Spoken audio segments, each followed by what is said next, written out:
everybody, my name is Ashley Rush and I'm an independent creative memories advisor located in North Carolina. Thanks for tuning in. You guys have picked a great night to join us because we will be using one of our brand new punches, the Creative Memories Scissors Decorative Border Punch. Someone on my Facebook page actually requested this video, so if there's something you all want to see, make sure you pay attention to my social media accounts because I actually do listen to feedback and I get ideas, so stay tuned to the end and I will tell you about them, or you can find the links below in the description. But anyways, I'm going to open up this brand new punch. I'm going to remind you guys how to use these decorative border punches, and then I'm just going to start creating and see what happens. So I'm really looking forward to this video, and thanks again for my followers for giving me the idea, and let's go ahead and get started. All right, to start off this play session, we need our new scissors decorative border punch. I'm going to be using some precision point scissors and some repositional tape runner. And then, of course, I've just got a couple scrap sheets of cardstock, Tangerine, the ice purple, and the, what is it, tidal pool something. That's totally not the right color, but I'm too lazy to look it up right now. Make sure you check the description and I'll give you the actual color name there. So the first thing we're going to do is just cut a sample of our scissors decorative border punch. Now when you get it, I like to call these whale tail punches. They've got like this T on them. They're often in a locked down position. So make sure you just slide that switch over so that it can open up. And then you choose a piece of paper. Move some of my other tools out of the way. Now you just put your paper on the tray here, resting the edge of the paper at the top of the tray. And then for your starting point, you're going to slide your paper over till it lines up with one of these black marks that are on either side. Doesn't matter which one you start at. If you're going to have your paper trailing to the right, you start at the mark on the left. If you're going to have your paper trailing to the left, you start at the mark on the right. I always start at this mark. I think it's just habit, but it doesn't matter. Once you've lined up your spot, then you're just going to give it a punch. After your first punch, you're going to slide it over. Now this is a very repetitive pattern. So normally you would just cover up your, you'd cover up the silhouette here with your new punch. But with this repetitive pattern, it could be you could easily get off track. So there's this little teeny tiny triangle on the base of your punch. And when you punch the first time, you get a little teeny tiny triangle on your paper as well. So that helps make sure that you are lined up in the right spot and you're not punching more than you need to. So you punch and slide, again, covering up your silhouette, matching that triangle if necessary, and you keep going till you reach the end of the paper.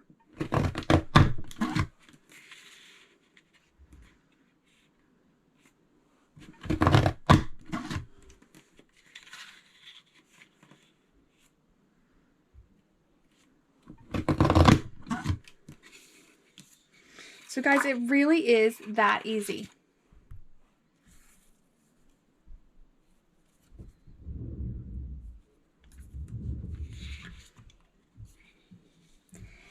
I'm going to take a couple seconds and punch some items out of our leftover cardstock here.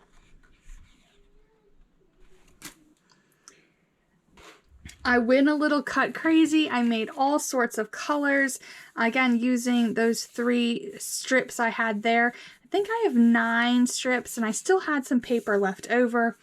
And then of course I wanted to show you guys what this looked like in platinum because, you know, scissors, really fun. It just kind of blends into my background, so I thought I would do that separately.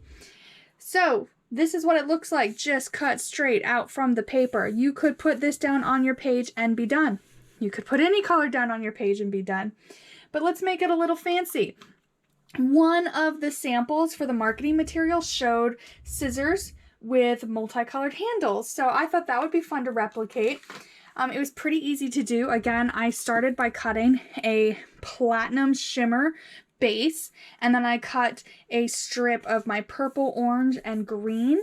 And then I went in with my precision point scissors and I just started clipping off the handles of the scissors. And I would sort of round the top edges and then try and get a straight edge here. And once I had a bunch of colors, then I just added them to my shimmer border. So it looks like I've got a lot of pair of scissors with fun colored handles. That one was really fun to make, but kind of basic, right? I turned a scissor punch into a scissor punch. So let's see if we can do something different. Usually when I want to play with a new punch, the first thing I do is I start layering. So let's start just sort of building. I mean, it's the same, but if we were to pull it up, that's kind of fun. Just giving it different dimensions and layers. It stops looking like scissors like this, and you're seeing the curves and just fun stuff. So I will often layer. So let's see what it would look like if I change the direction. So I had them going in the same direction first, with the scissors pointing that way. No, they're pointing this way.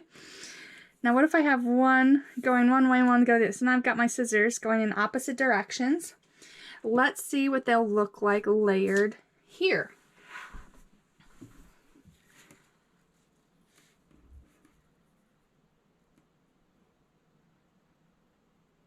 That's kind of interesting. You could do it a couple of ways. You could line it up like end to end, and you start kind of getting like a Celtic knot type look. Or I'm going to cheat it down and sort of line up those diamonds that are in the middle. And let's see what we can do with that. So I'm going to start adhering one to the other.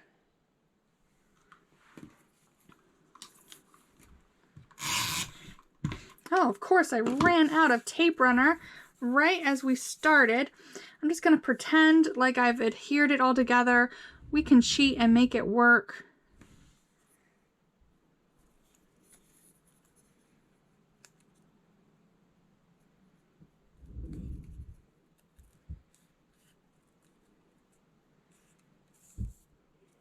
Okay, so look at this really fun border we have created. I like it. What would it look like on a piece of paper?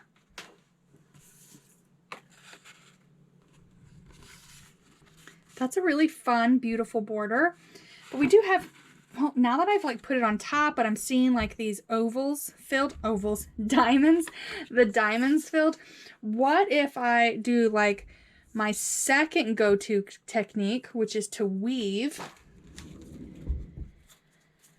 Let me see. I've got, this is about a 1/2 inch strip. Let's see if I can weave that in and out. I might need to trim it just a little bit.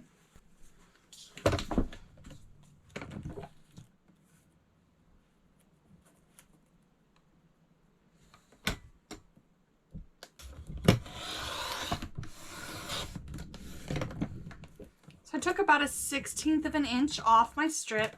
It's not perfect, but that's what I get when I try and rush through things. Now I'm just gonna take my double strand here. Oh yeah, that goes through so much easier. I'm gonna come up through one diamond and down through the other.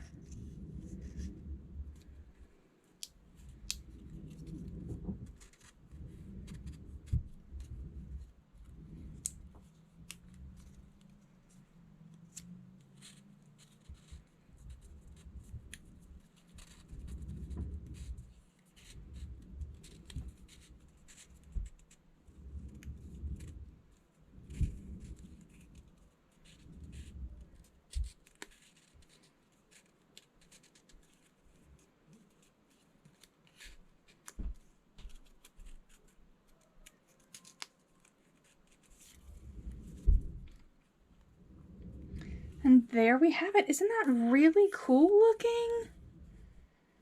You never would have guessed that it was scissors to begin with. You get just like a little hint of scissors and then just a cool background on every other one. Let's put it on the silver so you get a good look at it. I love this, guys. What do you think? Would you use it as a scissors border, or would you use it just as a regular sort of decorative geometric border?